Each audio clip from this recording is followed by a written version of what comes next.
Suis-moi. Suis-moi, dit Jésus à Pierre et par ailleurs à d'autres de ses disciples et par extension à chacun de nous. Suivre Jésus, c'est ce que nous voulons, c'est ce que nous désirons de tout cœur. Mais c'est quoi suivre Jésus? En quoi consiste ma marche à la suite de Jésus? Alors, logiquement, pour suivre quelqu'un, il faut d'abord que je le laisse passer devant moi. Il faut qu'il me précède, qu'il me devance pour que je puisse le suivre.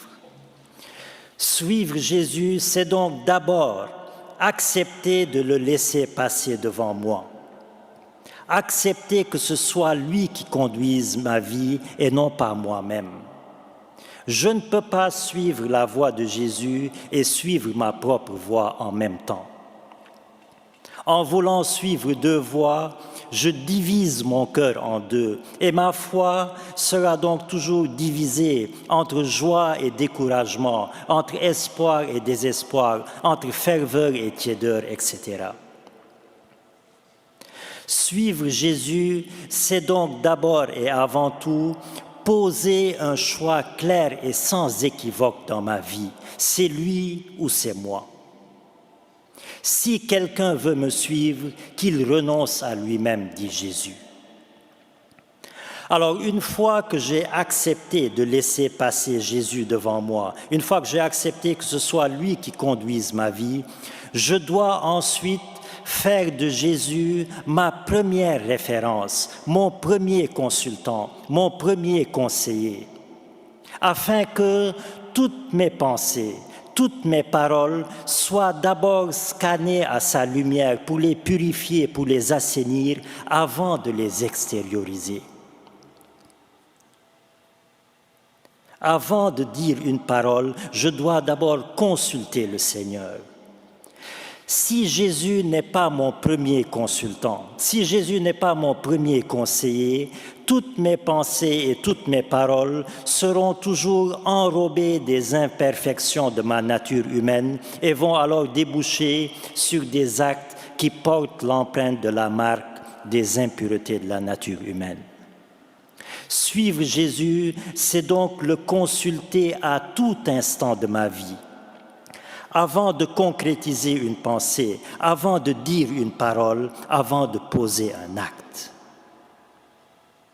Et une fois que j'ai laissé passer Jésus devant moi, une fois que j'ai fait de Jésus mon premier conseiller, eh bien, ma marche à la suite de Jésus doit se traduire concrètement par une transformation positive dans ma vie, dans mon comportement, dans ma manière d'être, dans ma manière d'agir, etc. Si je dis que je suis Jésus et que rien ne change dans ma vie, si toute ma vie chrétienne, je ne parviens pas à changer même un seul mauvais comportement, soit ma colère, soit mon orgueil, mon égoïsme, mon impatience, ma méchanceté, etc., c'est que peut-être je suivais un chemin sans Jésus ou que peut-être je l'ai perdu en chemin. Et enfin, frères et sœurs, suivre Jésus, c'est aussi faire preuve de miséricorde envers moi-même et faire preuve de persévérance. Faire preuve de miséricorde envers moi-même, c'est-à-dire que dans ma marche à la suite de Jésus, par ma fragilité humaine, je vais être appelé à tomber souvent, donc être capable aussi de me pardonner moi-même et faire preuve de persévérance pour que, après chaque chute, après chaque fois que je tombe, eh bien, je me relève et sans me décourager, je poursuis le chemin à la suite de Jésus. Alors, frères et sœurs, suivre Jésus, c'est la plus belle aventure dans notre vie, mais elle suppose une décision forte et courageuse. Car être chrétien, frères et sœurs, ce n'est pas banal. Ce n'est pas une simple étiquette. Être chrétien, c'est décider résolument de suivre Jésus et en être transformé pour transformer les autres.